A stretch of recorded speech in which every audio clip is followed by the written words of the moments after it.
Frères et sœurs, grâce finalement à cette pandémie, exceptionnellement, nous pouvons vivre les événements que nous venons d'entendre dans cet évangile au moment où ils se sont passés, c'est-à-dire au petit matin.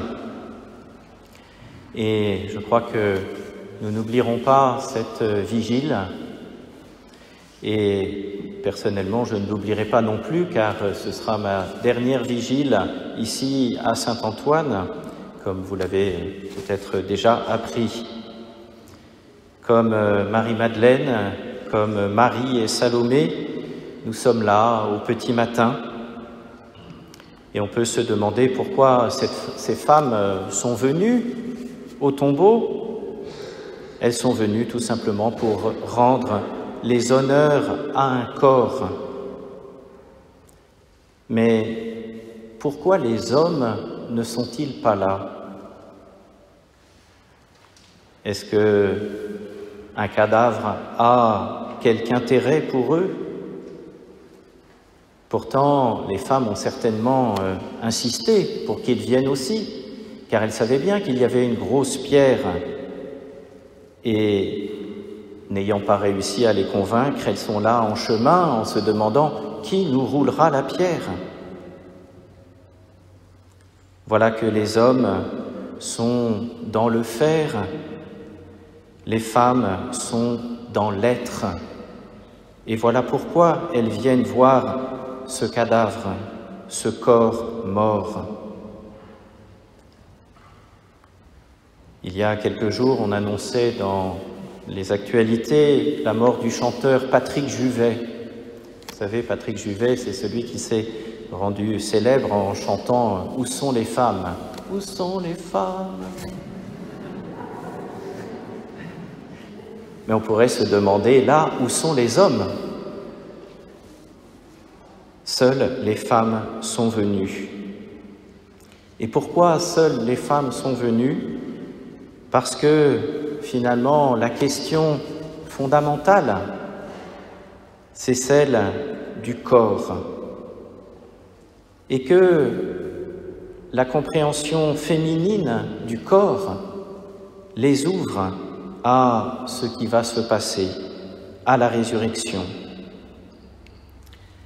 Nous avons aujourd'hui une difficulté pour penser la résurrection. Et il nous faut nous demander qu'est-ce que c'est que le corps.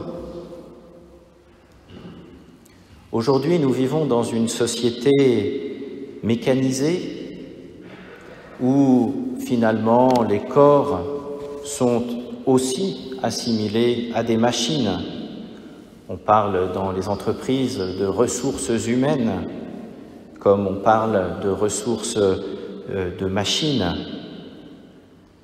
Et finalement, cette société, c'est le triomphe de la vision masculine du corps.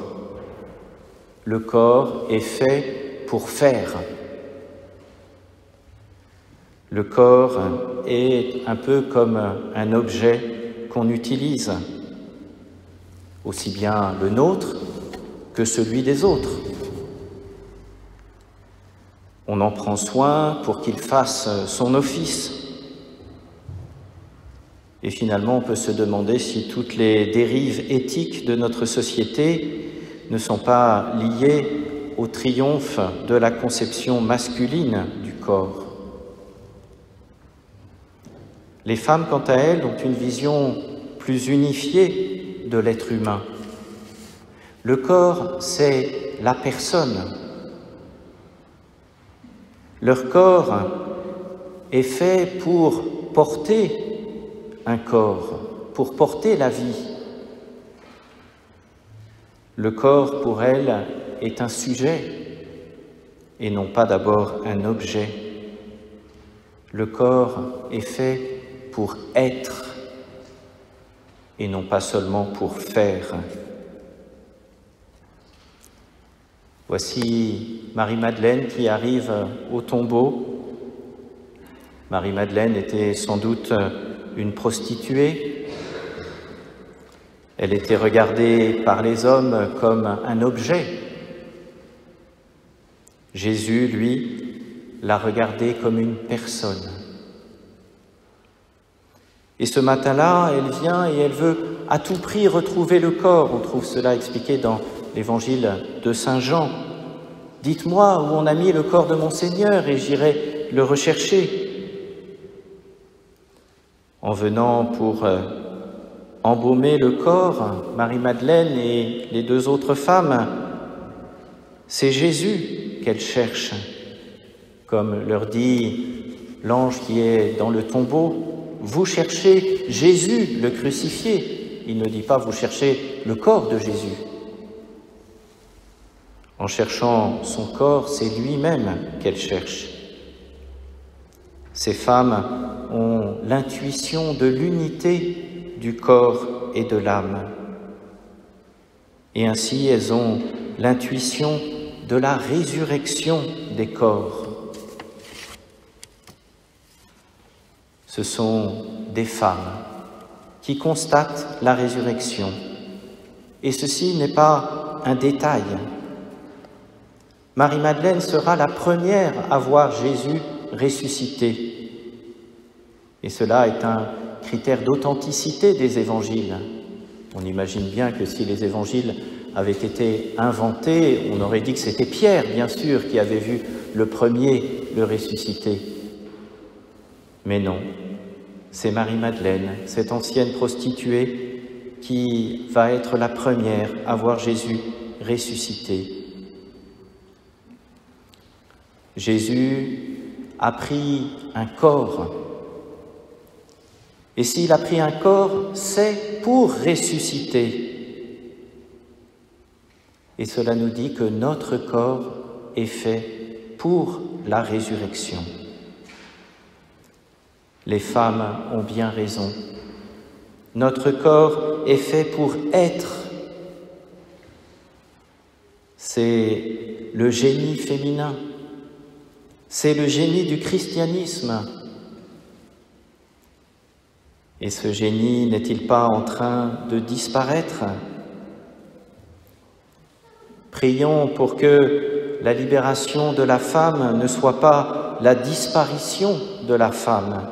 Nous en avons tant besoin. Qu'elle ne soit pas le triomphe finalement de la vision masculine du corps. On dit souvent que le christianisme est une religion féminine. C'est vrai.